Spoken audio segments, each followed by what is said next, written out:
भगवान सुखदेव कहते हैं, हे राजन परीक्षित, भगवान बड़े अद्भुत हैं। अद्भुत इसलिए भी हैं क्योंकि संसार के बच्चों का जन्म होता है तो वो 2 हाथ वाले बन के आते हैं, और भगवान आए तो वो 4 हाथ वाले बन के आए। इसलिए भी भगवान अद्भुत हैं क्योंकि संसार के बच्चों का जन्म होता है तो आंखें बंद होती हैं,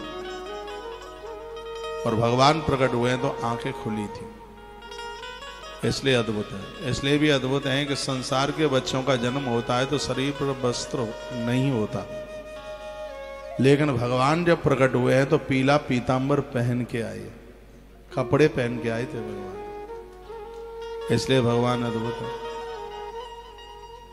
भगवान इसलिए भी अद्भुत हैं कि अंधेरिया में कभी चांदनी नहीं होती,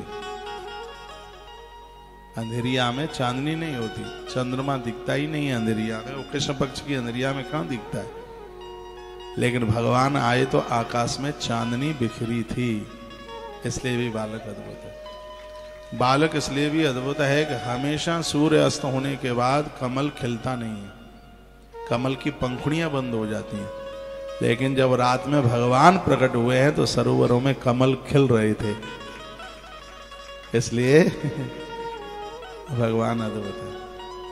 भगवान इसलिए भी अद्भुत हैं कि संसार के बच्चों का जन्म आधी रात में हो तो उसको शुभ नहीं माना जाता, लेकिन ये बालक आधी रात में भी आया है तो उसको बहुत शुभ माना गया, इसलिए बालक अद्भुत है।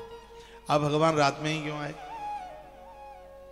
रात को अज्ञान कहते हैं और भगवान को ज्ञान कहते हैं। जहां अज्ञान होगा वहीं तो उसको छीनने के लिए, छिन्न भिन्न करने के लिए वहीं तो ज्ञान की आवश्यकता। दिए कहां जलाए जाएंगे, टॉर्च कहां जलाओगे आप? जहां पर अंधेरा है वहीं तो टॉर्च जलाओगे, अंधकार को समाप्त करने के लिए। तो अंधकार की रात्रि को समाप्त करने के लिए ज्ञान के भगवान श्री कृष्ण प्रकट हुए हैं। हमेशा इनकी जरूरत अज्ञान को ही छिन्न भिन्न करने के लिए है, इसलिए भगवान रात में आए। और भगवान 4 हाथ में 4 आयुध लेके आए, एक में शंख, एक में चक्र, एक में गदा और एक में पद्म। शंख क्यों लेके आए? शंखे यशसा शंख, शंख की पोल में कल्याण छिपा है। कल हमने शंख की बहुत बात करी है, रात्रि को धर्म यात्रा। शंख का आरती का जल जिसके ऊपर बूंदें गिरती हैं उसे कुष्ठ रोग नहीं होता, उसे यह बीमारी नहीं होती। शंख में जल भर के बच्चों को पिलाया जाए तो उनकी वाणी खुल जाती है, उनका तुतलापन समाप्त हो जाता है। ये शंख की बहुत बड़ी महिमा है। शंख के बिना सालराम भगवान का स्नान नहीं होता, शंख के बिना सत्यनारायण भगवान की कथा पूरी नहीं होती। ये शंख की इतनी बड़ी महिमा है, इसलिए भगवान जगत कल्याण के लिए शंख अपने हाथ में लेके आते हैं। दूसरे में है चक्र, चक्र के द्वारा भगवान भक्तों की रक्षा करते हैं। ऐसी कथा आती है कि अम्बरीश राजा अयोध्या के राजा थे, 11 का व्रत करते थे। भगवान का सुदर्शन चक्र राजा अम्बरीश के दरवाजे पर रक्षा के लिए खड़ा रहता है। जब वो दुर्वासा जी आए थे तब यही तो चक्र लग लिया था पीछे। अम्बरीश एकादशी के बड़े परम भक्त, वैसे भी कहते हैं राम सिया भज 12 तो चक्र सुदर्शन है रखवारा। चक्र के द्वारा भगवान अपने भक्तों की रक्षा करते। उसके बाद में भगवान के हाथ में है एक गदा जिसका नाम है कौमुदी गदा। इससे भगवान क्या करते हैं? इससे वो दुष्टों का संहार करते हैं, दुष्टों को दंड देते हैं। भगवान कौमुदी गदा लेके आए। एक हाथ में भगवान के में पद्म, पद्म कहते हैं कमल, कमल के फूल को पद्म भी कहते हैं। तो ये कमल के फूल के द्वारा भगवान ने भक्तों के लिए नवदा भक्ति का प्रयोग किया, उच्चारण किया। और हाथ में भगवान कमल रखकर सौम्यता का प्रतीक है, मुस्कुराते हैं भगवान। एक हाथ में कमल भगवान रखकर पूरी धरती के लोगों को वो संपदा देते हैं, संपत्ति देते हैं। ये चारों चीजें तुम्हारे मंदिर में बहुत हो गए, इन चारों को मंदिर में रखिए। शंख, चक्र, गदा, पद्म, गोमती चक्र रखिए, कौड़ी रखिए, सालराम रखिए, नर्मदेश्वर रखिए। कल एक बड़ी अद्भुत बात कही थी, बड़ा आनंद आ गया। कुछ बातें ऐसी हैं जो मन को छू जाती हैं। जिसमें यह वर्णन किया गया था कि जो भगवान को स्नान करा के शंकर जी को अभिषेक करा के रुद्राक्ष की माला पहना देते हैं, तत्काल उन्हें काशी यात्रा करने का फल प्राप्त हो जाता है। कल ही हमने बोला था, कल रात्रि की धर्म यात्रा में बात हुई थी। रात के इस कार्यक्रम से धर्म यात्रा के कार्यक्रम को आप जरूर देखा करें, बहुत इसमें अद्भुत बातें हो जाती। जिनके घर में गोमती चक्र की पूजा होती है, तत्काल उन्हें द्वारका यात्रा का फल मिल जाता है। ताली कुछ ज्यादा जोर से तो नहीं बजा दिया आपने? आनंद हो रहा है, जीवन में परिवर्तन हो रहा है, मुझे विश्वास है। हम में से बहुत भाई बहन दादा दादी लोग बैठे होंगे जिनकी पूजा हमारी व्यासपीठ की कथा सुनकर के मजबूत हो गई है, परिवर्तन हो गया है। शायद इतनी बातें पहले ना पता हो जितनी जानकारी मिल रही है। हम में ऐसे बहुत श्रोता होंगे जो पुष्कर नहीं आ रहे थे, लेकिन व्यासपीठ से ये सुन के आए हैं कि पुष्कर की एक रात 12 कार्तिक नहाने के बराबर हो जाती है। देखो हाथ उठ रहे हैं, ये सही है। दुनिया की मुझे पता नहीं है, अपनी तो मैं बता रहा हूं। मैं तो पुष्कर हर साल इसलिए आता हूं क्योंकि एक रात्रि 12 वर्ष के बराबर हो जाती है। हृदय पर छाती पर हाथ रख के कह रहा हूं, मैं तो अपनी तो मैं बता रहा हूं, मैं तो इसलिए आता हूं। पिछली कथाओं में 7-7 दिन का ही कार्यक्रम था, तो थोड़ा गणित का स्टूडेंट रहा हूं, तो मैंने सोचा कि 108 कार्तिक कौन नहा लेगा? 108 कहाँ इतना कलयुग में, इतना किसको इतनी उम्र भगवान ने दी है? कहा वैसे तो 108 कार्तिक कहाँ नहा पाएंगे, लेकिन एक दिन का 12 वर्ष तो 9 दिन का 108 वर्ष हो जाता है। और आ गए, आनंद हो रहा है। ऐसी जगह पर पहुंचे, इस जगह पर सालिराम पूजा का भारी महत्व है। यहाँ के ब्रह्म सरोवर ब्रह्मा जी के मंदिर का भारी महत्व है। यहाँ की गायत्री और सावित्री मैया के दर्शन का भारी महत्व है। मैं तो कहूंगा कि यहाँ की तो धूल ही उड़ के हमारी देह पर लग जाए तो उसका भी बहुत बड़ा महत्व है। सतयुगी तीर्थ है। पहुंच गए यहां। तमद्भुतम बालकम मुजक्षणम चतुर्भुजम शंख गदार युदायुधम श्री वत्स लक्ष्मम कलशोभ कौस्तुभम पीतांबरम सांद्र पयोध शोभ। भगवान 4 हाथ लेकर के, 4 आयुध लेकर के प्रकट हुए। आनंद हो गया है। भगवान मथुरा में प्रकट हुए और श्री गोकुल के लिए चले गए। गोकुल इसलिए चले गए क्योंकि गोकुल में बाबा नंद और मैया यशोदा रहते। नंद कौन है? मन ही नंद है और बुद्धि ही यशोदा है। जो सबको आनंद दे वो मन नंद बन जाता है। जो सबको यश दे वह बुद्धि यशोदा बन जाती है। जब बुद्धि दूसरों को यश देगी और मन आनंद में जीवन जिएगा, उसी दिन हृदय गोकुल बन जाएगा। और जिस दिन हृदय गोकुल बन जाएगा उस दिन कोई महात्मा वसुदेव भगवान को हमारे हृदय रूपी गोकुल में छोड़ के चले। भगवान को माखन और मिश्री बहुत प्रिय है। अपने मन को मिश्री जैसा मीठा कर दो और जीवन दूसरों के दुखों को देकर मक्खन की तरह पिघलने लगे।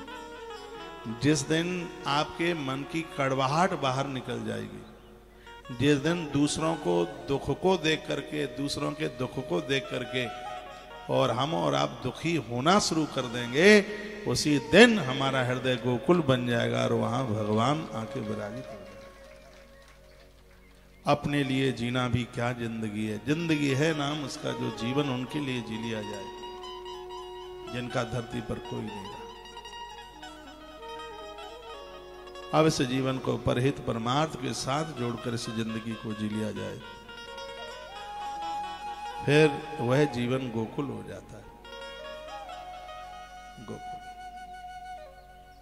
गोकुल का एक शाब्दिक अर्थ तो यह है, गौ माने ज्ञान, कुल माने समूह। गौ माने गैया, कुल माने झुंड।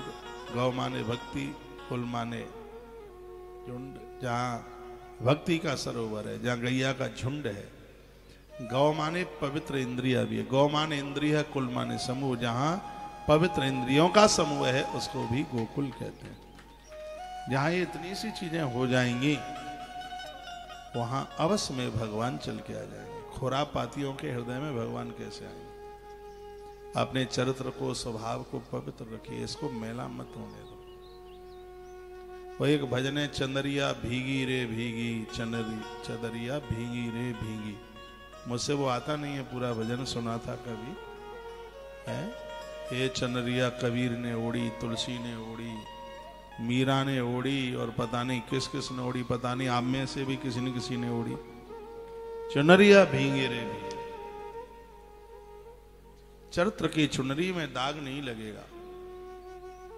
हृदय आंगन में बिहारी जी को बैठना ही पड़ेगा।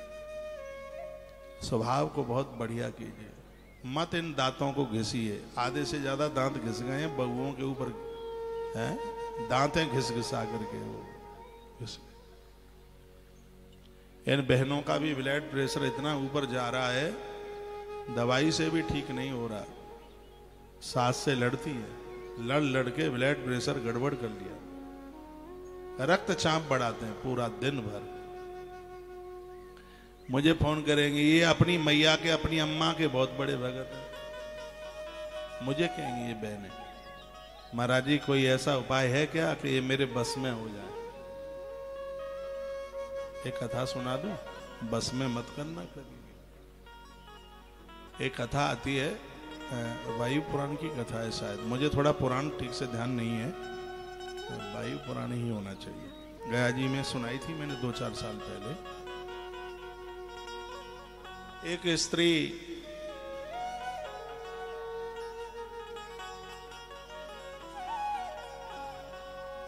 उसका पति बहुत ज्यादा सुंदर था, वो खुद इतनी सुंदर थी नहीं, तो उसको अपनी घरवाली ज्यादा अच्छी लगती नहीं थी। ये मर्दों में बहुत बड़ी कमी होती है, इतनी बड़ी कमी है, मुझे उतना अधिकार भी नहीं है बोलने के लिए, लेकिन इतना तो मैं प्रार्थना करके कह ही सकता हूं, इस दुनिया में आपकी घरवाली से सुंदर कोई दूसरी स्त्री नहीं है। और जिस दिन ऐसा स्वभाव बना लोगे तो भगवान कहां दूर होंगे? कोई नहीं सकता। पुरुषों को चाहिए उसकी आंख में अपनी गृहिणी के अलावा किसी का सौंदर्य ना बसे। पूज्य मात शक्ति को चाहिए कि उसके भी नेत्र में उसके पति से सुंदर कोई दूसरा हो नहीं। तो उस स्त्री का पति सुंदर था नहीं, वो कहीं किसी जादूगरनी कोई स्त्री थी, वो टोना टोटका करती थी, गंडा ताबीज बनाती थी। उसके पास गई और अपने कड़े दे के आ गई उसको, कहा ऐसा कुछ बता दो कि मेरा पति मेरे बस में हो जाए। तो उसने कुछ दे दिया, चूर्ण जैसा दे दिया, कहा दूध में मिलाकर पति को दे देना, वो तुझसे फिर कभी दूर नहीं होगा। और उसने ऐसा किया, जैसे ही दूध पिलाया उसी समय शरीर में कुष्ठ हो गया, पूरा सफेद हो गया, शरीर में घाव हो गए, शरीर टपकने लगा। और वर्णन है, मरने के बाद ऊपर के लोक में गई तो वहां तो सब खाते देखे ही जाते हैं। तो यमराज ने कहा कि इसका खाता क्या बोलता है? कहा इसको छिपकली बना दो, पति को मार के आइए, जहर दे के उसको कुष्ठ दे दिया, उसके शरीर को बेढंगा कर दिया और छिपकली बन गई। हाँ, नारद पुराण की कथा है वो, मैंने एकादशी महिमा में छिपकली की कथा सुनाई थी। वो घोड़े की टाप से इसका उद्धार हुआ था, राजा ने अपनी एकादशी इसको दी थी, तब इसका कल्याण हुआ। वो छिपकली की कथा। तो कभी भी, प्रसंग तो बहुत बड़ा है, मैं निवेदन करना चाहूंगा कि कभी भी पति को वश में मत कीजिए। कहा जाता है कोई उपाय है क्या ये बस में हो जाए? मैंने कहा उपाय है, एक मंत्र मुझसे भी आता है बसीकरण का, ये तुम्हारे पीछे पीछे चक्कर लगाएगा, छोड़ के नहीं जाएगा। लेकिन मेरे पास ऐसा उपाय नहीं है जो दूध में मिला के दिया जाए या पानी में घोल के दिया जाए। तो कौन सा उपाय है? मैं बता रहा हूं कौन सा उपाय है। बोलो बांके बिहारी लाल की जय हो, हनुमान जी महाराज की जय हो। बसीकरण एक मंत्र है, तज दे बचन कठोर।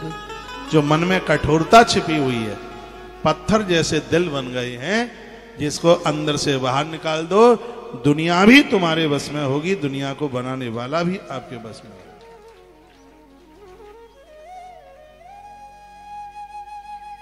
अपने स्वभाव को बदल लीजिए। दुनिया बदल रही है, प्रकृति बदल रही है, तो उसके संग संग फिर हम भी बदल जाए।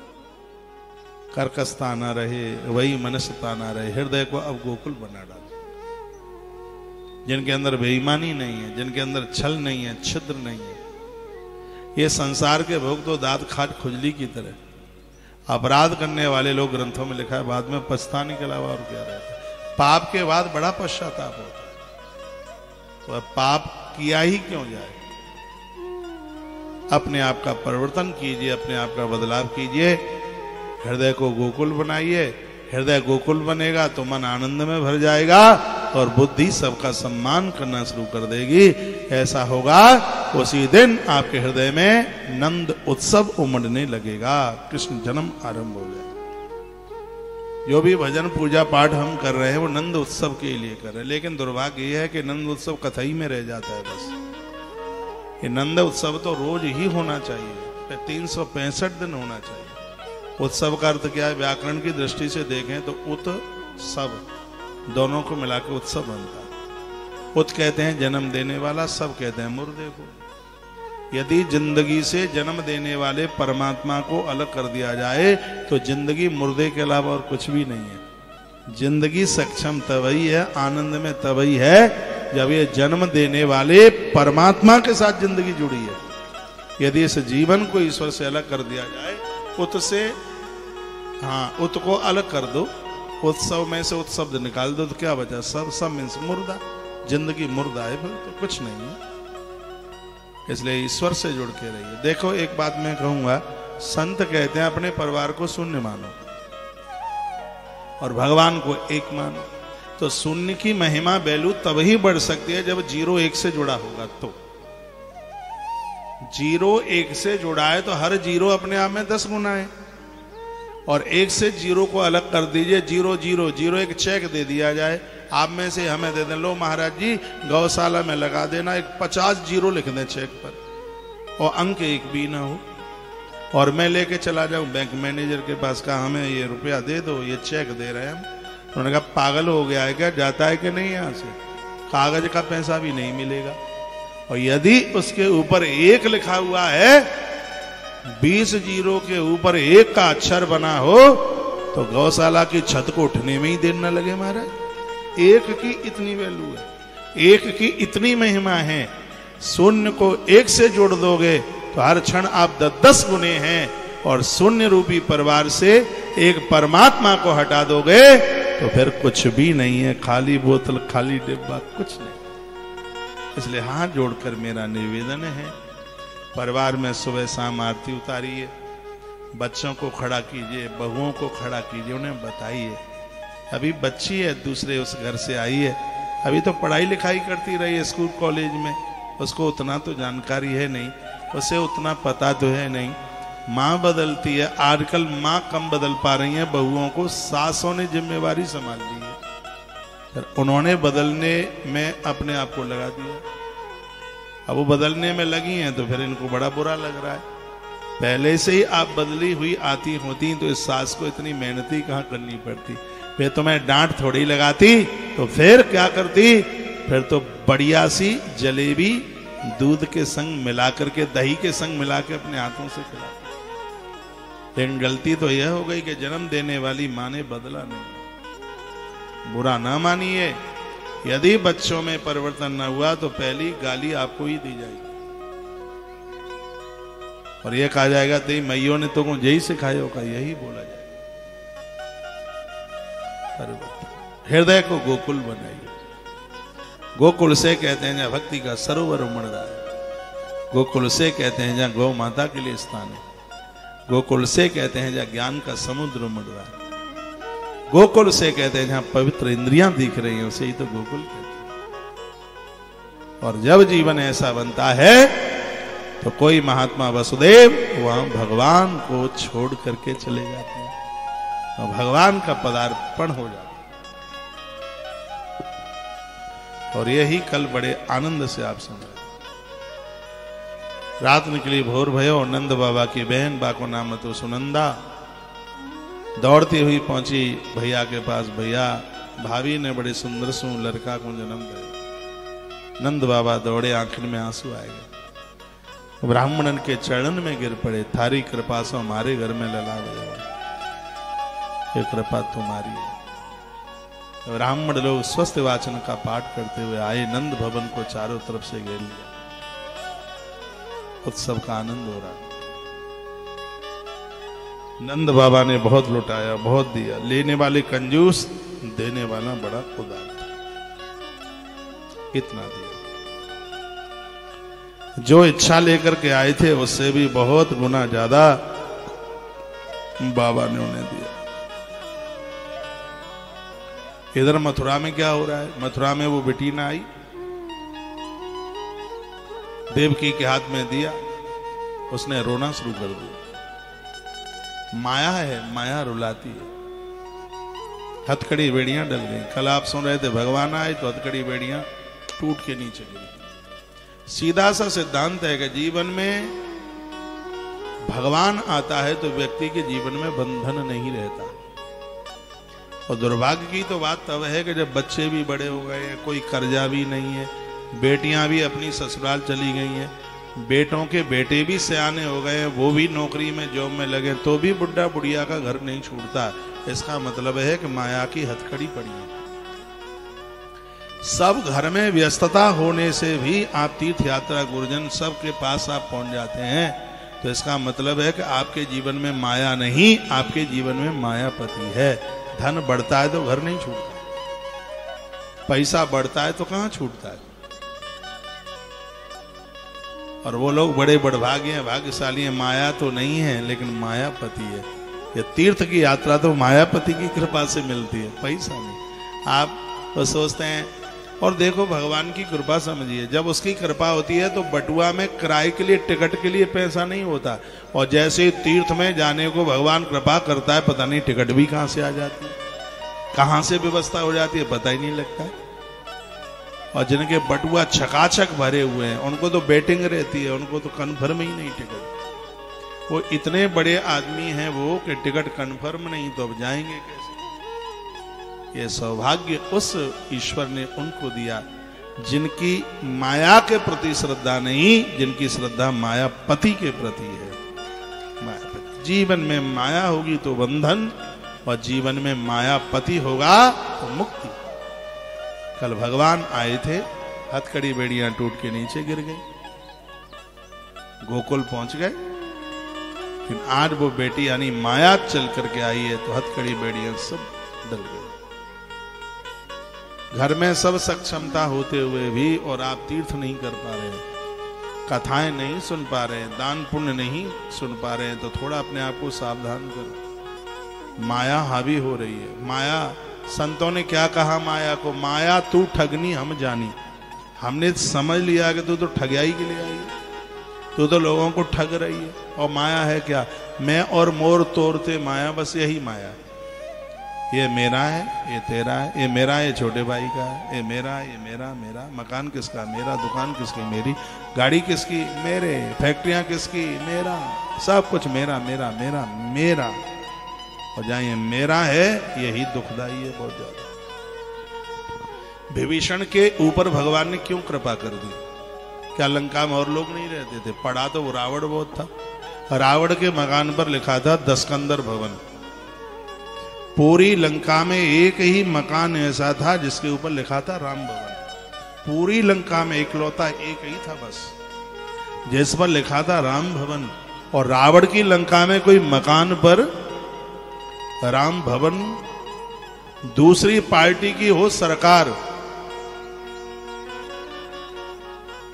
वर्तमान में हो कोई गवर्नमेंट, और उसके विपक्ष में बैठी हुई सरकार का कोई अपने मकान के ऊपर झंडा लगा करके दिखा दे तो बड़ी बात होती है।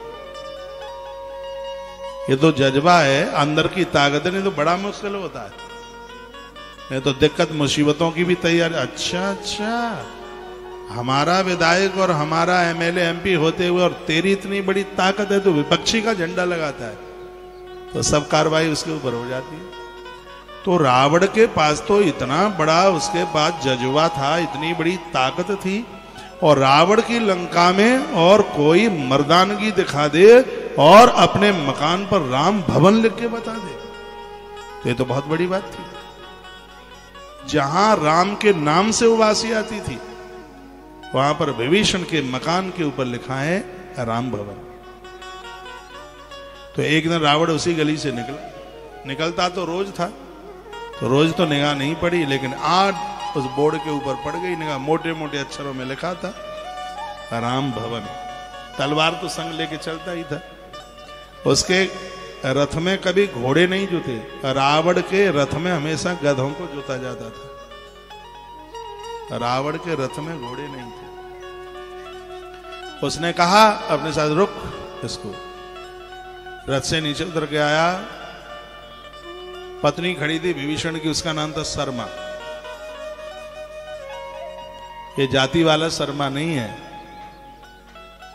उसका नाम था शर्मा। विभीषण की पत्नी का नाम शर्मा, पद्म पुराण में कथा थी। तो उसने कहा, आदमी कहां दे रहा है? बहुओं से कैसे बात की जाती है, छोटे भाई की बहू से कैसे बोला जाता है, इस घमंडी को तो ये भी नहीं पता। कहां है वो? उसने कहा वो घर पे ही है, बाहर भेज। उसने जाके अपने पति को कहा, तो विभीषण बाहर आया, उसने प्रणाम किया शिष्टाचार के अंदर, कहा भैया घर आइए। तूने घर आने के लायक छोड़ा है हमें, ये दुश्मन का नाम कैसे लिखा है रे? तेरी इतनी बड़ी हिम्मत है, ये दुश्मन का नाम? विभीषण अनभिज्ञ होकर के बात कर रहे, कि मूर्ख से मूर्ख लड़े तो फिर क्या घूसा कहला। तो विभीषण ने अकड़ नहीं दिखाई, ऐंठ नहीं दिखाई। विभीषण ने कहा, दुश्मन कहां, किसका नाम मैंने लिख दिया? ये देखिए ये क्या लिखा है ऊपर। विभीषण ने कहा राम भवन लिखा है, तो ये मेरा दुश्मन का नाम नहीं है? विभीषण ने कहा नहीं तो आपका नाम है ये। रावण ने कहा ये मेरा नाम कब से हो गया? मेरा नाम दशकंदर है, मेरा नाम दशग्रीव है, मेरा नाम दशानन है, मेरा नाम रावण है, ये नाम मेरा कब से हो गया? तो उसने कहा भैया मैं तो इस पर रावण भवन ही लिखना चाह रहा था, लेकिन मैं करूं तो करूं क्या? हमारी भाभी मंदोदरी भी तो हमें बहुत स्नेह करती है। हमने सोचा कि ऐसा कुछ लिख दिया जाए जिसमें भैया और भाभी दोनों को याद करते रहे हम। तो तुम्हारे नाम से मैंने पहला अक्षर ले लिया और भाभी के नाम से भी पहला अक्षर ले लिया। तुम्हारे नाम का पहला अक्षर रा और भाभी के नाम का पहला अक्षर मां, तो ये तो हमारे खानदानियों का ही नाम है, ये पराया नाम कहां से हो जाएगा? वाह विभीषण, कमाल की बात है। विभीषण के ऊपर भगवान की कृपा हुई। रावण की लंका में रहते हुए भी विभीषण ने अपना सब कुछ राम के लिए समर्पित कर दिया। मकान पर भी लिखे हैं राम भवन, रामायुध अंकित ग्रह। हनुमान कहां जाते हैं? रामायुध अंकित ग्रह शोभा वर्णन जाए, नव तुलसी के वृंद तहां देख हर्ष कपराए। जिसके घर में तुलसी होती है, जिसके घर में राम का नाम लिखा होता है दीवालों पर, हनुमान जी प्रसन्न हो जाते हैं, बिना बुलाए हनुमान वहां पहुंच जाते हैं। ताली को ज्यादा तो नहीं बज गई है हनुमान जी के नाम पे? तो कुछ ऐसा जीवन जी लें कि आपके पास जो है वो सब भगवान का नाम है। सब अपने मकान पर, मैं परसों भी बोला हूं, कृष्ण वाटिका लिख दो। आश्रम का नाम हमने कौशिक आश्रम नहीं रखा। ये तो बहुत लोग अपने नाम से आश्रम का नाम वो लिख देते हैं। हमें तो तुलसीवन आश्रम, कितना प्यारा नाम है, बिना मिश्री खाए तो मुंह मीठा हो जाता है, इतना प्यारा। तुलसी तपोवन, तुलसी तपोवन गौशाला। तुलसी समर्पण है, तपोवन तपस्या है, अनुष्ठान है, समर्पण है। तो ये शब्द इसमें ये जो जुड़े हुए हैं, अपने लिए, अपने नाम के लिए भाई क्या करना है? जीवन तो ऐसा हो हर नाम में और हर काम में भगवान की स्मृति बनी रहे। जब ऐसा होता है तब जीवन गोकुल बन जाता है। मन नंद और बुद्धि यशोदा बन। फिर तो वहां भगवान आई जा, भगवान पधार गए, भगवान तो वहां आ गए और इधर मुक्ति और बंधन की बात चल रही। माया होगी ये मेरा, ये मेरा, ये मेरा, बंधे पड़े रहोगे। और जिस समय ये कह दिया जाए कि सब कुछ तेरा है, तेरा है, तो उसी समय जीव मुक्त है। बच्चों को भी अपना मत मानो, बच्चों को भी भगवान का मानो, परमात्मा का। कुंती माता ने अपने बेटों का भगवान को मान रखा था। वो एक कथा आती है, यूपी में स्थान पड़ता है बकेश्वर, जहां पहले कभी बकासुर को मारा था भीम ने। वो एक ब्राह्मण के घर में कुंती अपने बच्चों को लेकर के रह रही थी। तो बकासुर के यहाँ रोज बलि जाती थी, सामान जाता था उसको जमाने को, महाभारत में कथा आती है। तो एक दिन इस ब्राह्मण के घर का नंबर आ गया जाने के लिए। घर में एक बेटा एक बेटी और ब्राह्मण ब्राह्मणी मोटे मोटे आंसुओं से रो रहे थे। तो सहदेव उनको रोते हुए देख के आ गया। सहदेव ने मां कुंती को कहा, मां ऐसी ऐसी बात है, ब्राह्मण बहुत दुखी है। और समाज में ब्राह्मण का दुखी होना, गाय का दुखी रहना, बेटी का दुखी रहना, स्त्री का दुखी रहना, साधु का दुखी रहना, ये सब तो होता नहीं है। उसने आकर के कहा, तो कुंती मां पहुंची और कहा, बात क्या है, बताओ तो सही, बात क्या है। तो वो ब्राह्मणी रो करके कहती है, एक ही बेटा है और आज हमारा नंबर है बकासुर के लिए। हर रोज गांव से पूरा इकट्ठा होके जाता है माल, और उसके लिए नरभक्षी में एक आदमी जाता है, आज मेरे बेटे का नंबर है। कुंती माता ने कहा, हे ब्राह्मणी देवी, आज तेरा बेटा नहीं, आज भीम जाएगा। मैया आप लोगों को रुपया पैसा दान दक्षिणा आप दे दोगे, लेकिन मौत के मुंह में कौन है जो अपने बच्चे को धकेल दे। लेकिन कुंती कहती है कि आज भीम जाएगा। ब्राह्मणी ने कहा, ये बेटा बच के नहीं आएगा। उस समय मां कुंती ने एक बात कही। मां कुंती ने कहा, बेटा मेरा नहीं है, बेटा द्वारका नाथ का है, द्वारकाधीश का है, ये तो वो जाने। यदि अपनी संतान को, अपनी औलाद को तुम भगवान का मान लो, अपना सब कुछ ईश्वर का मान लोगे, तो तान दुपट्टा आराम से सोना, बाल बांका नहीं। जब ये लगता कि है भी मेरा, गांधारी के इसलिए सब मर गए क्योंकि उन सब को उसने अपना मान लिया था। कुंती मैया के इसलिए जिंदे रहे क्योंकि कुंती मैया ने अपने पुत्रों को केशव का मान रखा था, ईश्वर का मान रखा था। आपके पास में जो है वो सब भगवान का मान, अपना तो कुछ नहीं, जो भी है सब भगवान। आपके पास एक आध प्लॉट वगैरह भी है, जमीन वगैरह भी है, तो ऐसी मानसिकता रखो, सबई भूमि गोपाल की, जो भी है वो सब गोपाल का है, मधुसूदन का है, धरणीधर का है, भगवान का है। फिर आप देखिए कितना आराम से आप सोते। आप में यहाँ कोई दुकानदार लोग बैठे हो, कहीं के कोई मुनीम हो, तो आप देखते हैं पूरा दिन मुनीम सब कारोबार देखता है और रात्रि को मालिक को हिसाब दे देता है, इतना मुनाफा, इतना सब ये बिक्री हुई है, पूरा हिसाब किताब भी देता है और दुकान के शटर की चाबी भी दे देता है। मुनीम ऐसा ही तो करता है। और घर जाता है, हाथ पांव मुंह धो के भगवान को दिया बाती करके और धड़ल्ले से 5-7 रोटी खींच के और ले करके कंबल या रजाई आराम से सोता है। उसको ऐसी फर्राटेदार नींद आती। लेकिन उन मालिक को पूछ लो, मिल जाए कहीं तो, वो रात भर सो नहीं पाते, ट्रक जैसा चश्मा लगा के काले डंडे वाला रात को 2 बजे तक हिसाब निकालते रहते हैं। ये देखते रहते हैं इतना मुनाफा, इतना घाटा, इतना लेना, इतना देना है। गाड़ी पकड़ गई है, जीएसटी वालों ने नाक में दम कर रखी है, सब वहां तो सब दिक्कत हो रहा है, गड़बड़ हो रहा है। घरवाली कहती है सोते नहीं, चुप, तुझे सोने की पड़ी है, मेरी माथे में दर्द हो रहा है, इतना नुकसान है, इतना घाटा है, तो ऐसा बोल देते। सीधी सी बात है कि मालिक बनोगे तो ऐसे ही दिक्कत होगी, और भगवान के मुनीम बनोगे पूरा दिन भर मेहनत करो, शाम को सोने से पहले पूरी दुकान से, पूरे शरीर से हिसाब लो।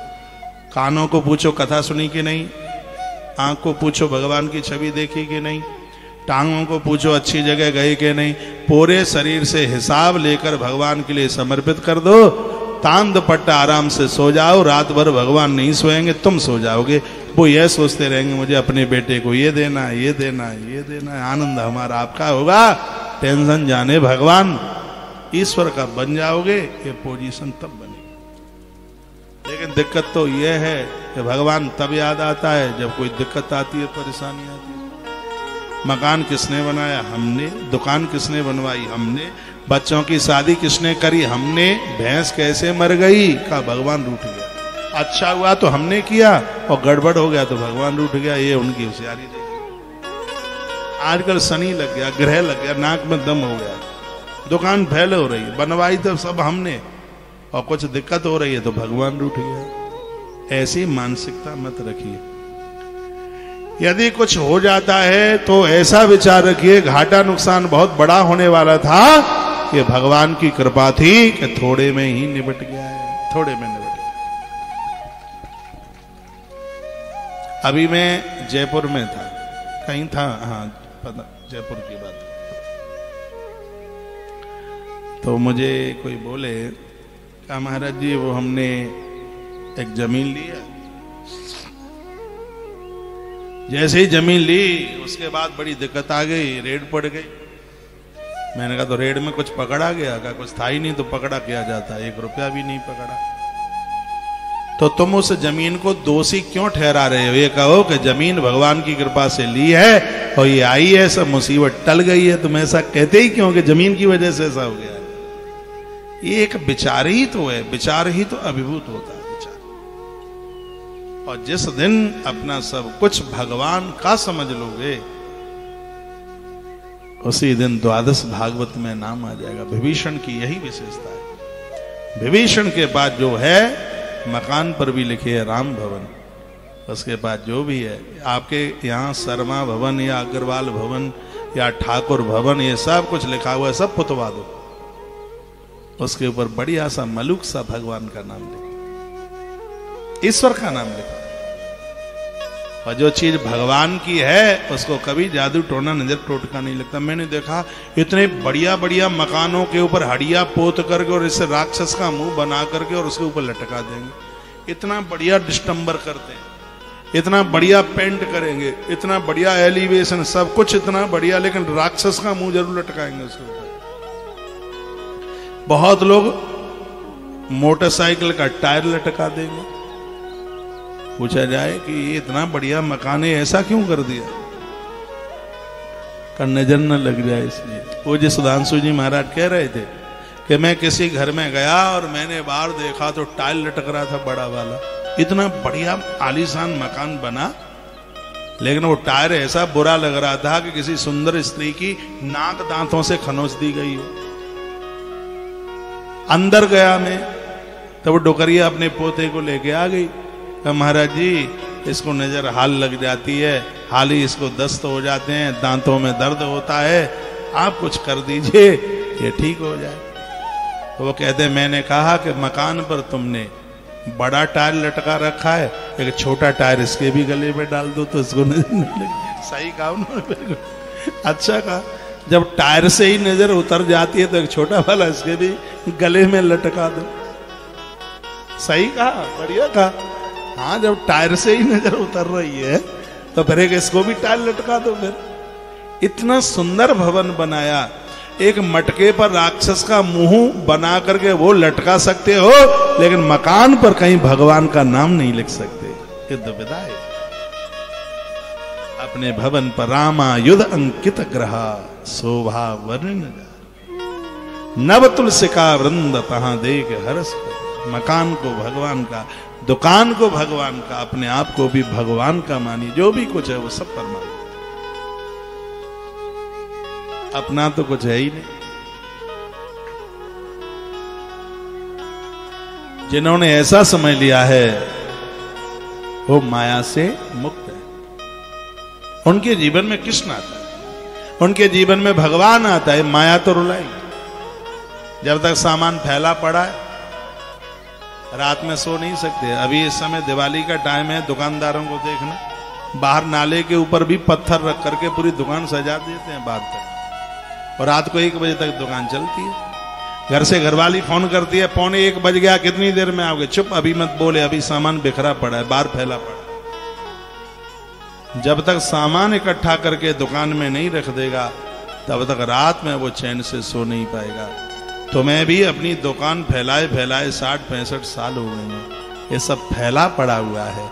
यदि अब सुख में आनंद में को जीना चाहते हो तो इसको समेटना शुरू कर दो जो फैला पड़ा है। 60 साल तक तो आप फैलाते रहे, फैलाए रहे, अब इसको समेटिए, समेटिए, इसको समेटिए। दोपहर में आप भोजन करते हैं तो घर जाते हैं भोजन के लिए, सूना छोड़ के नहीं जाते, वहां बेटे को बुला देते, बेटा थोड़ा तू यहां देखना और मैं जा रहा हूं। और जब आप बच्चे को बिठा करके जाते हैं तो आराम से 2 रोटी ज्यादा भी खा लेते हो, थोड़ा लेट भी जाते हो, क्योंकि आपको फिक्र तो है ही नहीं, आपको मालूम है कि बेटा बैठा ही है। उसी प्रकार से जब आपने जो कमाया है वह सब अब बच्चों को सौंप दोगे, आराम से आनंद के साथ चैन से सुख से आप जिएंगे। ताली मत बजाना, बिल्कुल नहीं, बिल्कुल नहीं, बिल्कुल नहीं। आप 70 के हो गए, 72, 75 के हो गए, अब कितना और संभालेंगे। कोलू का बैल, कोलू में पहले बैल चलते थे कोलू में, तो कोलू का जो बैल चलाने वाला वो आदमी इतना होशियार होता था, उसने देखा कि बैल की चाल धीमी हो गई तो थोड़ी खल उसके मुंह में डाल देता, और जैसे खल मुंह में डालता तो खल के चक्कर में पूरे दिन बैल चक्कर लगाता है, सोचता है चक्कर लगाता रहूंगा तो थोड़ी खल खाने को मिलेगी। यही स्थिति इस इंसान की हो गई है। माताएं इतनी होशियार है कि इनसे चक्कर लगवा रही हैं। सुबह जगती हैं तो चाय के रूप में इसके मुंह में खल डाल देती हैं, फिर नहा धो करके 4 परांठों के रूप में इसके मुंह में खल डाल देती हैं, फिर दोपहर में कुछ भोजन के रूप में इसके मुंह में खल डाल देती हैं।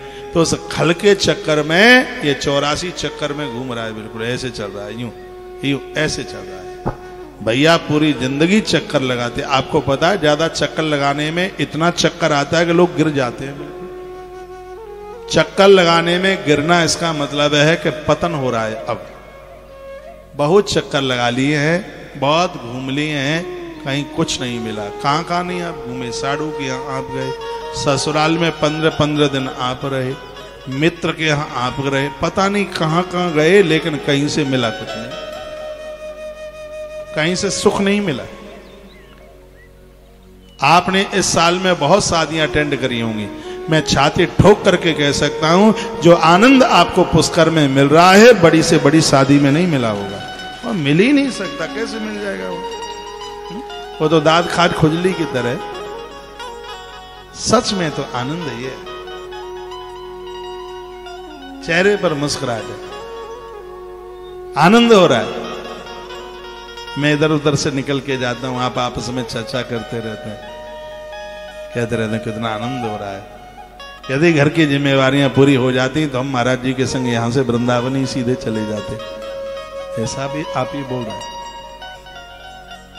तो ईश्वर के दरबार में उससे जुड़ने पर तो आनंद ही आनंद है। एक बात और मैं आपको कहूंगा, परमात्मा के साथ भले ही जानकारी नहीं है, गुरुजनों के साथ चलना सीख लीजिए। गुरुजनों को भगवान जो कृपा करेगा वही कृपा भगवान हमारे ऊपर वर्षा देगा। अब इसके लिए एक देसी एग्जांपल देंगे, थोड़ी देसी बात। पंडित जी को जगाओ, थाईलैंड वाले ज्यादा सो रहे हैं, बहुत सोते हैं, नींद लेके आए वहां से। तो अब देसी समझ लीजिए, जैसे आप किसी के संग, किसी विशेष व्यक्ति के संग किसी के यहाँ गए, अब जिसके यहाँ गए किसी विशेष व्यक्ति के संग गए हैं तो वहां तो भैया प्लेट रखी है सामने बढ़िया सी, उसमें मिठाई रखी है, अदरक वाली चाय, जिनके संग गए उनको मिली, उनके संग में हमको भी मिल गई। अरे भैया हम तो इनको जानते भी नहीं, तो हमारे पास कैसे आ गई प्लेट, हमारे पास कप कैसे आ गया? हम भले ही उसको नहीं जानते, लेकिन हम किसी विशेष व्यक्ति के संग गए हैं, इसलिए नाश्ते की प्लेट और चाय का कप हमारे पास में भी है। अभी पूरी बात सुनिए। उसी प्रकार से हम नहीं जानते भगवान को बिल्कुल भी।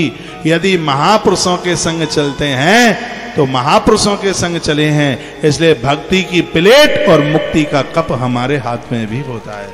अगर महापुरुषों के संग चले, इसलिए साधु संग साधु संग साधु संग रमिए। महापुरुषों का संग करना आरंभ कर दें, इनकी संगति में बड़ा मन लगता है, मन में उबासी नहीं होती। और मैं फिर कहना चाहूंगा, जितने भी मुझे देश के युवा सुन पा रहे हैं कि बच्चे के लिए मां जरूरी है, जवान के लिए गुरु जरूरी है और बूढ़े के लिए भगवान जरूरी है। इन तीन की आवश्यकता पूरे जीवन में है। बचपन में मां चाहिए, जवानी में गुरु महाराज चाहिए और वृद्धा अवस्था में भगवान चाहिए। अब तो वानप्रस्थ जीवन है, जिव्या से भगवान के नाम का उच्चारण करो। आप सुन रहे हैं, अपने बच्चों को कहीं न कहीं किसी न किसी महापुरुषों से, महात्माओं से जोड़ दो। शादी से पहले और जोड़ दो तो और ज्यादा ठीक है। ये सब संस्कार भरे होंगे, उठ पटांग शादियां नहीं करेंगे, संस्कारों के साथ जीवन जिएंगे, क्योंकि इस युवा अवस्था को ठीक से जीना बड़ा मुश्किल होता है। समर्थ गुरु रामदास का चेला, गुरु जी का चेला बड़ा अद्भुत है, छत्रपति शिवाजी। ऐसे में कितने नाम बता दें जिन्होंने युवा अवस्था में महापुरुषों का संग पा करके अपनी जिंदगी को कृत कर लिया, अपने जीवन को आनंदित मग्न कर लिया। जब तक शरीर में करंट है, गुरुजनों के यहां आते जाते रहिए, भले ही आप 60, 65, 70 के, और जब चलने के लायक नहीं है तो वहीं बैठ करके अपने भगवान को स्मरण करते रहिए। इसी में कल्याण हो जाएगा, इसी में आनंद हो जाएगा। तो मैं जोर दे रहा हूं इस बात के ऊपर, जिसको अभी संसार से बहुत कुछ चाहिए वो माया के बंधन में है। जिनको तृप्ति हो गई, अब कुछ भी नहीं चाहिए, समझ लो उसके जीवन में भगवान आ गया और वो लोग मुक्त हो गए अपने आप में। कल कुछ ऐसी कथा आप सुन रहे थे, भगवान आए तो हथकड़ी बेड़ियां टूट के नीचे गिरी, और यह बेटी चल करके आई तो हथकड़ी बेड़ियां बंद गई, बंद गए। इसका एक सामाजिक अर्थ भी है, वो ये है कि जीवन में बेटा आता है तो उसे छोड़ छाड़ करके कहीं भी आप चले जाते हैं, लेकिन घर में बेटी चल करके आती है तो आप घर से नहीं जा सकते। पूरा ध्यान रखना होता है और रखना भी चाहिए। घर में सयानी बेटी होती है, अड़ोसी पड़ोसी भी कहते थे कैसे लोग हैं घर में सयानी बेटी को छोड़ के चले जाते। बेटी के ऊपर इसलिए ध्यान दिया जाता है क्योंकि दूसरे घर की अमानत है। नदी नहाने को हम जा रहे हो, हमने अपना कुर्ता उतार दिया, उसमें 10-5 हजार रुपया रखे, सामने वाले को कहा मेरा कुर्ता देखते रहे ना, मैं नहाने के लिए जा रहा हूं। तो जिसके हवाले छोड़ के जाते हैं उसका पूरा ध्यान होता है कोई कुर्ता उठा के न ले जाए, कोई चोरी न हो जाए, तो ध्यान होता है। परमात्मा ने अपनी प्रकृति की अमानत तुम्हारी दृष्टि में रख दी है। बेटी तुम्हारी नहीं है, इस प्रकृति की अमानत है। इसी के द्वारा वंश स्रोत चलने वाला है, इसी के द्वारा वंश की वृद्धि, ये अमानत ईश्वर की है। आपको तो बस संभालने के लिए उसका आदेश है, इसको आप संभालो, उसके ऊपर ध्यान दो, उसके ऊपर, क्योंकि बेटा तो एक ही कुल को उतारता है, बेटियां तो 2-2 कुल का तारण करती हैं। स्वयं महाराज जनक ने कहा है पुत्री पवित्र किए कुल दो, बेटी 2 कुलों का, दोनों कुलों का वो पावन कर देती है। जब तक बेटी घर में है उसके हाथ पीले नहीं हो जाते, जब तक वो ससुराल नहीं पहुंच जाती, तब तक आप बंधे हुए हैं, तब तक आप स्वतंत्र नहीं। घर में कोई रोगी है तब तक आप बंधे हैं। हाँ, उसको ध्यान रखना। आप गए गिरिराज परिक्रमा देने के लिए, घर में कोई बूढ़ा दादा दादी बड़ा परेशान है। कथा एक आती है भागवत जी में ही, नारद जी के पूर्व चरित्र की कथा। चातुर्मास किया था साधुओं ने, तो वो बालक रो पड़ा, जो पहले बालक था बाद में नारद बना। कहा हमें मन नहीं लगता, अपने घर लेके चलो। तो उन्होंने कहा घर में बूढ़ी माँ है, उसकी सेवा करना ज्यादा जरूरी है। ये वो महात्मा लोग बोल के गए थे। आप कथाओं में आइए, मैं आपका बहुत आह्वान करता हूं, लेकिन जब तक घर में बेटियां सयानी हैं, लेकिन जब तक घर में कोई बुजुर्ग है, उनकी सेवा चाहिए आपके द्वारा, तब तक आप कम आइए, थोड़ा आइए। अभी परिवार संभालना आपके लिए बहुत ज्यादा जरूरी है।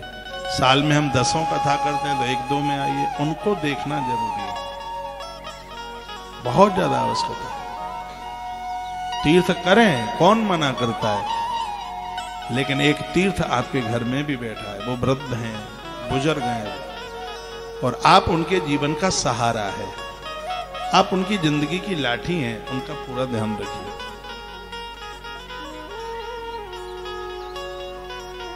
बेटियों के लिए अच्छा घर वर देखिए, उन्हें उनके घर पहुंचाइए। जिम्मेवारियां पूरी हो गई हैं, फिर हमेशा के लिए तीर्थों के हो जाइए। जिम्मेदारियों से डरिए मत, कायर मत बनिए, उत्साहित बनिए, उसको पूरा कीजिए। भगवान कहता है पहले घर चला लो, उससे कुछ बच जाता है उसको मेरे नाम पर, मेरे धाम पर फिर उसको खर्च करो। पहले घर को देखें, परिवार को देखें, फालतू खर्चे मत बढ़ाइए बिल्कुल भी। आज देखा जाता है रसोइयों में सामान की कमी आ गई है, बाथरूम भरे पड़े हैं, 10-10 तरह के साबुन, 10-10 तरह के शैम्पू, दुनिया भर का सामान उड़ल रहा है। लेकिन उनकी रसोई में देखिए, रसोई में दाल नहीं मिलेगी 250 ग्राम भी नहीं मिलेगी, है ही नहीं। प्लेटें मिलेंगी, हाथी दांत की प्लेट है, 5000 की आई है। गोवा गए थे, वहां से 25000 का सेट लेके आए।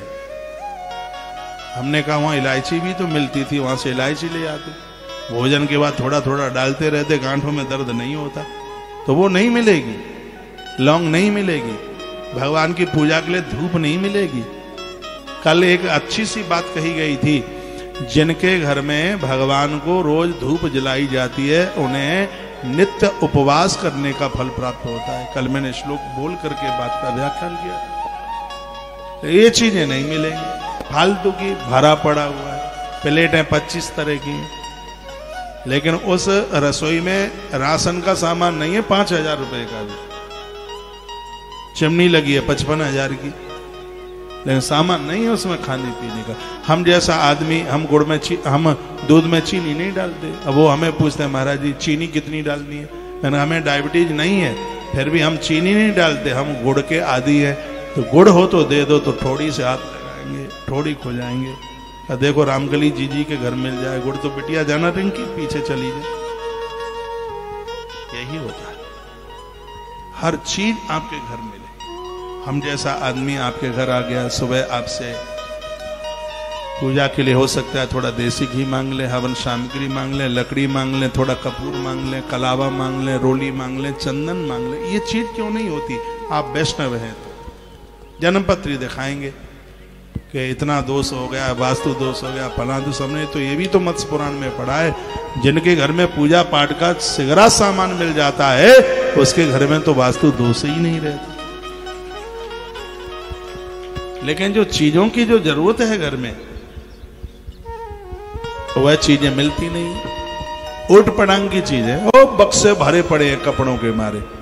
और शादी में जाएंगे तो जीजी बोलेगी कचू हथुई ना पहरे का पहरेंगे जावे, यही बोला जाता है।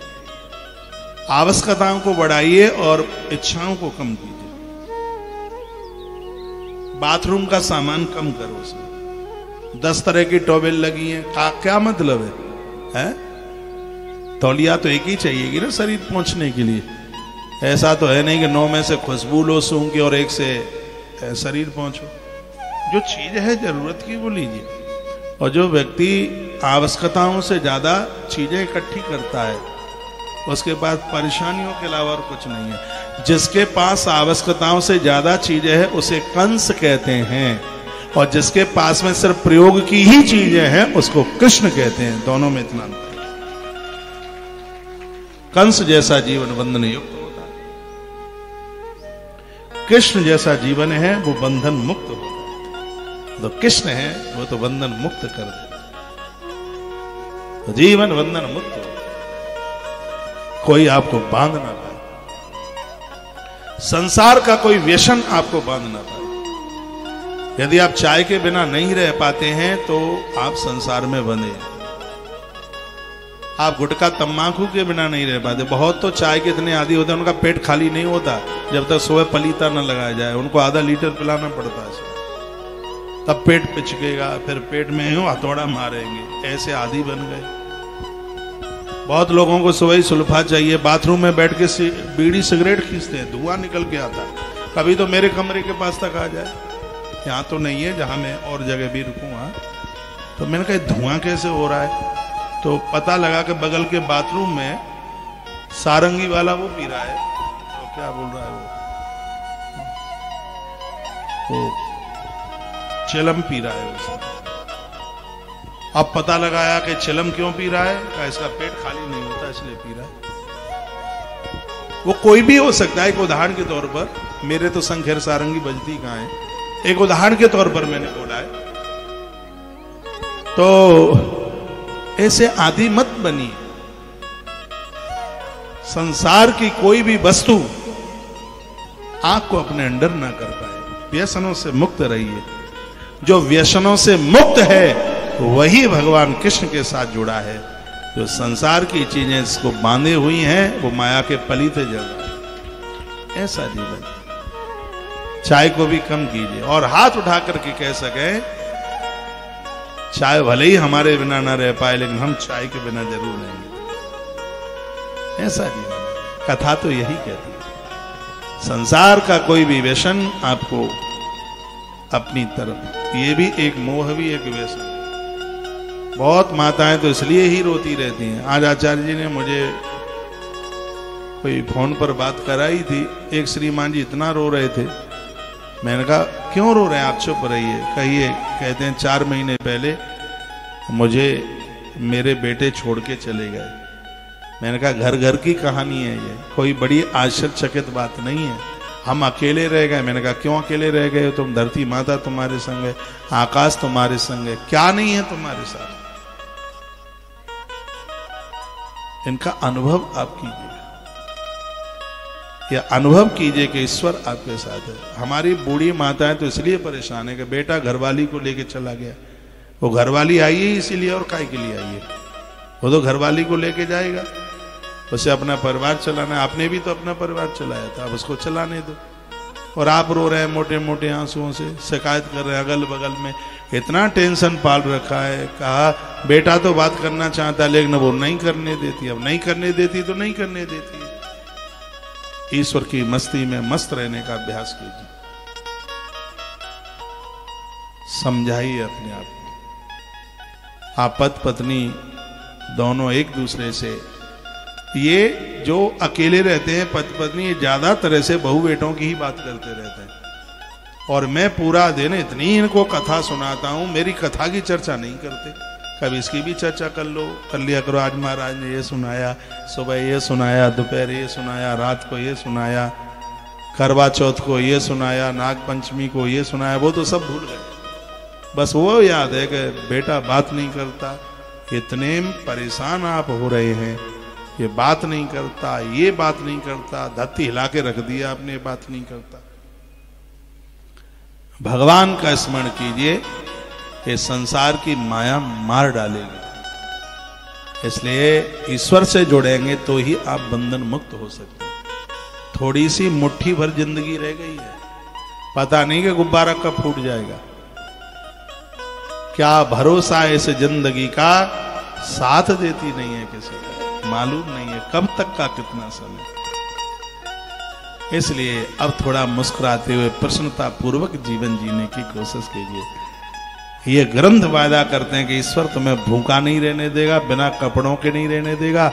आप कहीं जन्मे हो, कहीं पले, जिस दिन दुनिया छोड़ के जाओगे तो भगवान अर्थी पर बिना कफन के भी नहीं रहने देगा। ये उसकी जिम्मेदारी।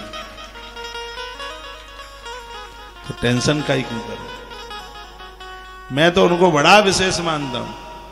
पत्नी रूठ गई है तो भी उन्हें कोई फर्क नहीं है, पति रूठ गया तो भी कोई फर्क नहीं है। वो कहते हैं दुनियादारी है, रूठे कोई फर्क नहीं पड़ता, बस हमारा सांवरिया नहीं रूठना चाहिए, वो प्रसन्न बना। और इस दुनिया को तुम लाख कोशिश कर लेना। क्यों दादाजी कुछ बुरा लग गया, क्यों खड़े हो रहे हैं? अच्छा, लाख कोशिश कर लेना इस दुनिया के लिए, चुनौती है यदि इस दुनिया को प्रसन्न करके बता दो, कर नहीं पाओगे। ये रूल है, ये प्रकृति। यदि संसार ही तुमसे प्रसन्न हो जाता तो फिर भगवान की तो वैल्यू ही क्या रहती। परमात्मा को प्रसन्न करना सहज है, दुनियादारी को प्रसन्न करना बड़े कठिनाई की बात है। सुबह शाम भगवत आराधना में सुंदर सुंदर, आज विज्ञान का युग है, मोबाइल इतने अच्छे अच्छे लिए आपने, अच्छी अच्छी सी धुनें लगाओ, कथा लगाओ, मंगलवाणी होती है वो सुनो, भगवान के पाठ सुनो, स्तुति कीर्तन सुनो।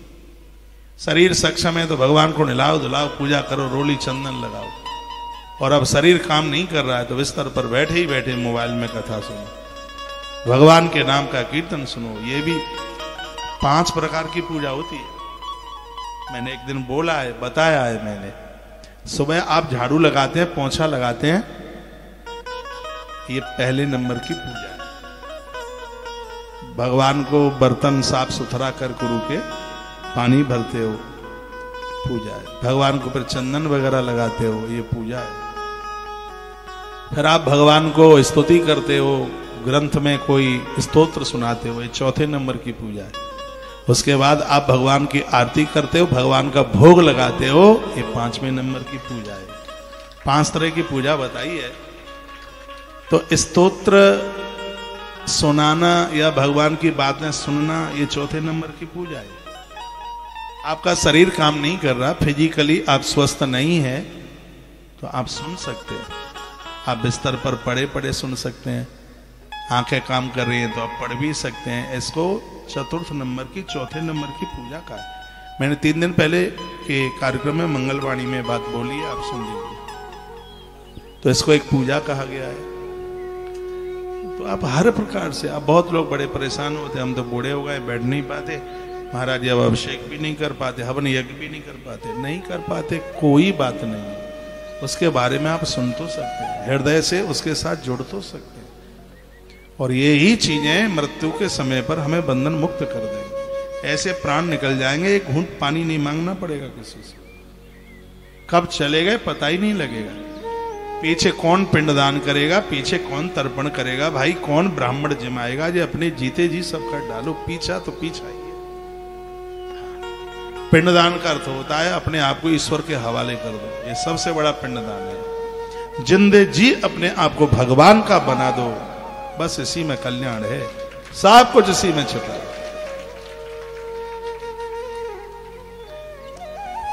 धरती पर जो अपने थे कितने खास थे, पत्नी अपनी कितनी खास थी, तुम्हारे लिए कितना कुछ सब करती थी, लेकिन प्रकृति के थपेड़े से उसको नहीं बचा पाए, पति को नहीं बचा पाए। नियम धर्म तो यह है कि जिस नारी को तुम इतना स्नेह प्रेम करते थे, अब रोने से काम नहीं चलेगा, उसके लिए कुछ सत्कर्म कर दो, उसके लिए कुछ अच्छा कर दो। पुष्कर आए हो तो हाथ में जल लेकर के पुष्कर की यात्रा उसके नाम कर दो। पति दुनिया छोड़ के चला गया है, पुष्कर आए हो, हाथ में जल लेकर यहां किया गया सत्कर्म उसके नाम कर दो। सही आवती तो ये, अब रो रहे, आंखें फोड़ रहे, मर रहे हैं, कहते हैं कि लगता है कि आत्महत्या कर लें। मैंने कहा पत्नी जिंदी हो जाए तो यह काम भी कर लो, लेकिन ये होने वाला नहीं। तो अज्ञान के दलदल से बाहर निकल करके बाहर चल करके आता है, उसका जीवन वसुदेव और देवकी की तरह बन जाता है। दुनिया के लोग यदि उसको कारागृह में भी इसको डाल दें तो वहां भी उसके लिए भगवान प्रकट हो जाते हैं।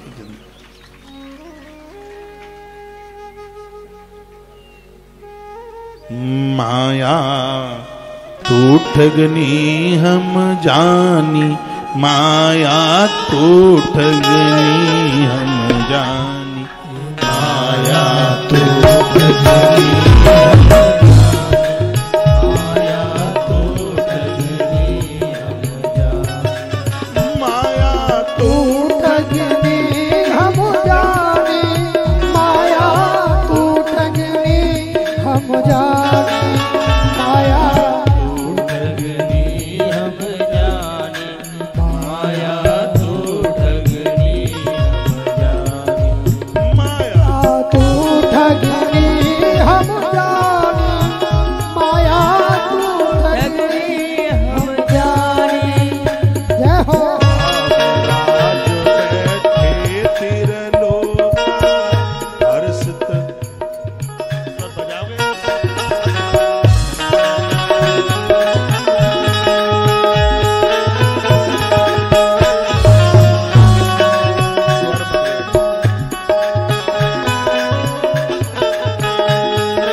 माया तू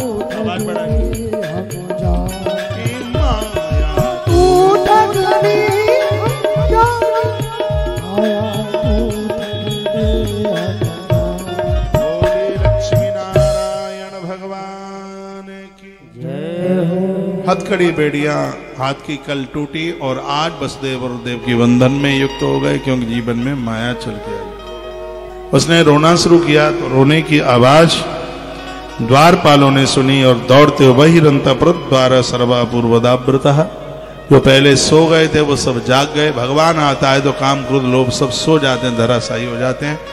जीवन में माया आती है तो ये सब खड़े हो जाते हैं। सब कंस के पास पहुंचे, कंस को सूचना दी। कंस रात के समय में दौड़ता हुआ आया, देवकी की छाती से उस संतान को खींचने वाला था। देवकी रो पड़ी, का भैया ये बेटा नहीं बेटी। कंस ने एक क्षण के लिए सोचा, देवताओं ने तो कहा था मारने वाला बेटा होगा तो बेटी कैसे। फिर सोचा ये तो नहीं मार पाएगी, लेकिन इसके पति के द्वारा मौत हो गई तो इसने उस बच्ची को खींच लिया।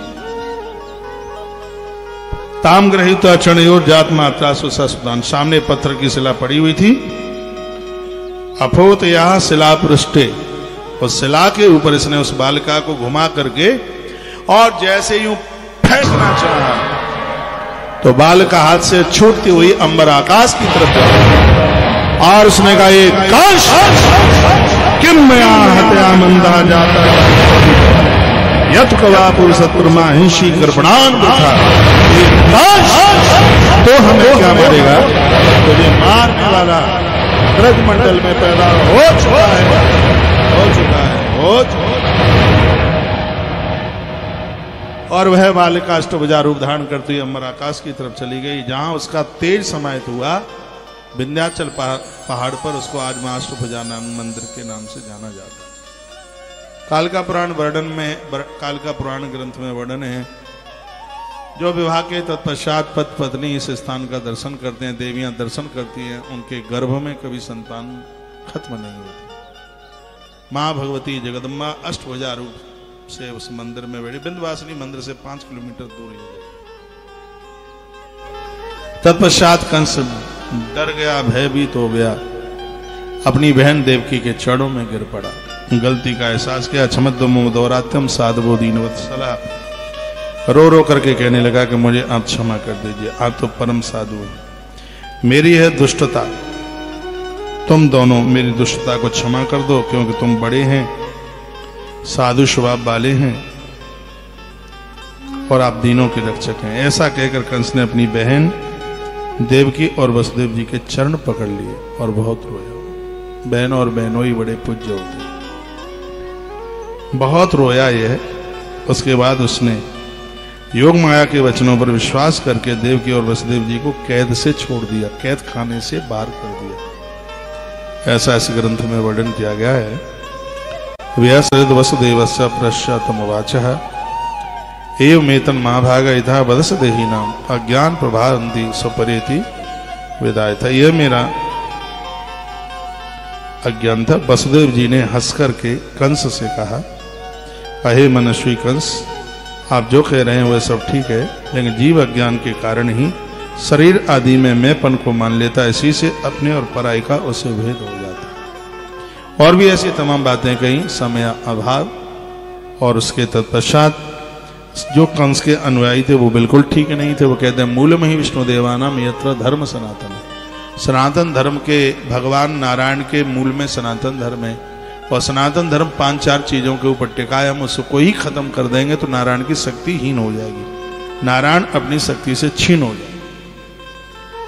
सनातन धर्म की क्या क्या शक्ति है भागवत में वर्णन है। कहा तस् च ब्रह्म विप्र यज्ञ सदक्षिण, वेद कथाएं ये सनातन धर्म की ताकत है। पहली, गैया को रोटी देना, गाय का पालन करना, ये सनातन धर्म की ताकत है। दूसरी, ब्राह्मणों के प्रति श्रद्धा रखना, उनके द्वारा यजन आयोजन होते रहें, यह सनातन धर्म की एक बहुत बड़ी शक्ति है, बहुत बड़ी ताकत है। यज्ञ करना, दक्षिणा देना, यही तो सनातन धर्म की ताकत है। ये 5-4 सूत्र हैं, इनको कभी खत्म मत होने दीजिए। कंस के सामने पूतना आई। पूतना ने कहा 14 दिन के बीच में जितने बच्चे जन्मे सबको मार डालूंगा। कंस ने कहा फिर तो हम बहुत बड़ा मथुरा का एक आपको तुम्हें राज्य भी दे देंगे। और वह पूतना एक श्रृंगारित रूप धारण करके चल पड़ी भगवान ने इसे देख के नेत्र बंद कर लिए और भगवान ने इसके प्राण ले लिए। पूतना का उद्धार भगवान ने कर दिया। पूतना करता है जो पवित्र नहीं है, भगवान उसको नहीं टिकने देंगे जो पवित्र नहीं है। ईश्वर के चरणों में टिकना चाहते हो तो अपनी 3 चीजें पवित्र कर लो, तन मन और धन। तन की पवित्रता होगी सेवा करने से, मन की पवित्रता होगी भजन करने से, और धन की पवित्रता होगी दान करने से। तन पवित्र सेवा किए, धन पवित्र किए दान, और मन पवित्र हरि भजन सो हो त्रिविध कल्याण। जिनकी ये 3 चीजें पवित्र नहीं है बस उसे ही पूतना कहते हैं। परमात्मा के दरबार में पवित्र बनकर के नहीं जाओगे तो पूतना की तरह अपना जीवन खो दोगे।